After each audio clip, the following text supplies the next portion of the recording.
అని చెప్పే శారీలన్నా బాగా ఇస్తావురా. ఒకసారి నీ పెళ్ళం కట్టుకున్న చీరను మంచిగా ఉన్నది అనుకో, పొయ్యి మీద పాలు వంగినట్టు బుස්සన పొంగుతుందిరా. అయితే రేపే ఒక చీర కొనుక్కపోయి నా పెళ్ళానికి ఇస్తేనే. కొత్త బిచ్చగాడు పొద్దురగడు అన్నట్టున్నదిరా నీ వ్యవహారం. సమయ సందర్భం లేకుండా నీ పెళ్ళానికి చీర కొనుక్కపోయి ఇచ్చినావు అనుకో, దానికి అనుమానం వచ్చింది అనుకో, నీకు సిరిగి షార్ట్ అవుతుంది రోయ్. మరి నన్ను ఏం చేయమంటావు బావా? మనమే సందర్భాన్ని క్రియేట్ చేసుకోవాలరా. ఏంది బావా, ఏం చక్కగా చెప్పవు, అన్ని సగం సగం చెప్తావు. పెళ్ళాన్ని అదుపులో ఖర్చును పొదుపులో ఉంచుకోవాలంటే వాళ్ళ ఆలోచనలు ఎప్పుడు కూడా మన మీదనే ఉండేటట్టు చూసుకోవాలరా. గంతే. నువ్వు చెప్పింది నిజమే బావా. గింతసేపు తలకాయ కొట్టుకున్నా ఒక్క ఉపాయమన్నా చక్కగా చెప్పినవానే. నేను ఉన్నదే కందుకురా, టైం రాని ఉపాయం నేనే చెప్తా.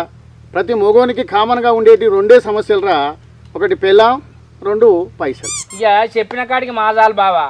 నా పెళ్ళం గడబిడ, నా కడుపుల గడగడ, రెండు దగ్గరికి వచ్చినట్టు వస్తాయి.